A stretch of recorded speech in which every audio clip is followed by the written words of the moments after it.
بهذا المبلغ، وبهذا المبلغ إن شاء الله راح ننقذ فيه حياة طفلة من بعد الله سبحانه وتعالى. تذكرون الطفلة مريضة الكلى؟ احكي معاهم، قولي لهم ساعدوني. شلونكم شباب بنات؟ أنا راح بس يموت، ساعدوني بالكلية. الحمد لله الذي بنعمته تتم الصالحات. قدرنا نجمع أكثر من 13,000 دولار، 10,000 و3,000 13,000 دولار، مع مبلغ وقدره 22 مليون ليرة سوري و650,000. إن شاء الله هذا المبلغ ما يقارب 15,000 دولار سيذهب إلى هذه الطفلة لتكاليف علاجها وتكاليف عمليتها إن شاء الله.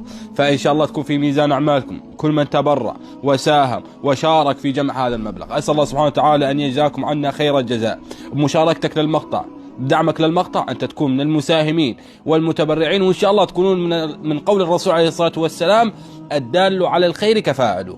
فإن شاء الله أن تكون كلياتها في ميزان أعمالكم وفي ميزان حسناتكم بإذن الله تعالى. فأسأل الله سبحانه وتعالى أن يجزاكم خير الجزاء كل من تبرع وساهم، ولو في دولار واحد ولو في سنت واحد، إن شاء الله أن تكون في ميزان أعمالك، والله يجزاك خير الجزاء.